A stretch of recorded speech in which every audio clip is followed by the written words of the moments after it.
Welcome to the first episode of God's Business Playbook. I'm Kirby Ingalls, and today we're kicking off our journey through the Bible, starting in Genesis.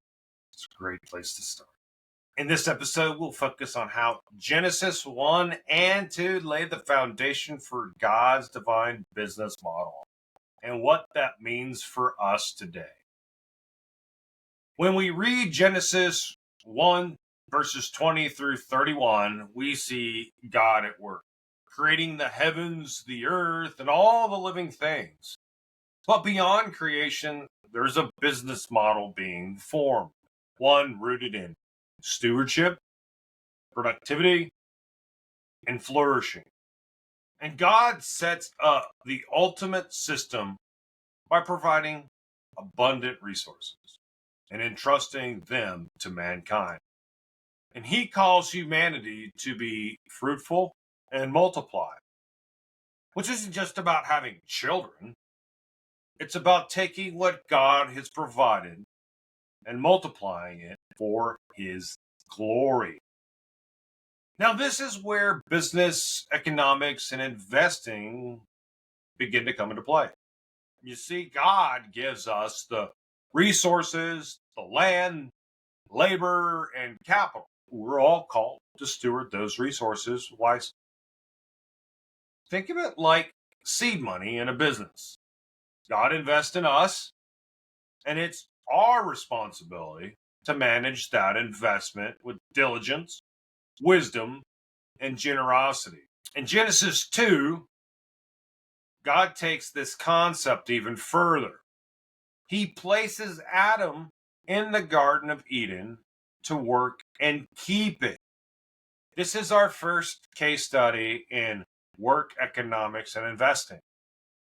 Adam's job wasn't just to maintain what was given to him, but to cultivate it, improve it, and ensure that it flourished.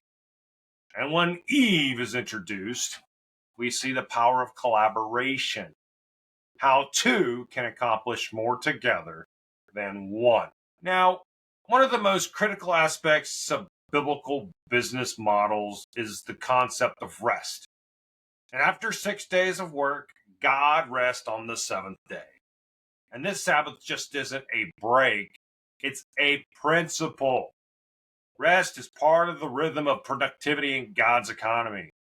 It's a reminder that while we work hard, we must also trust in God's provision.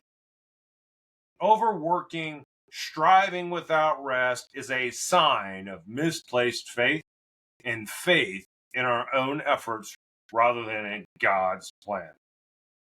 So, what can we take away from these foundational chapters? First, God has given us everything that we need to succeed: resources, opportunities, and even the command to multiply. Second, our work is a form of worship, a way to honor God by being diligent stewards of what he has provided. And third, rest is vital to this equation.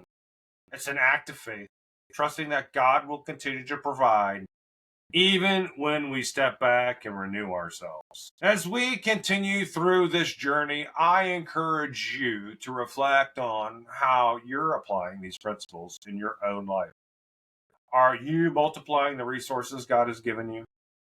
Are you collaborating with others to accomplish more? And are you trusting God enough to rest? And that's it for today's episode. Thank you for joining me on God's Business Playbook. Be sure to subscribe, share this podcast with others, and start putting these principles into practice. Together, we'll continue to uncover God's blueprint for success as we dive deeper into his word book by book.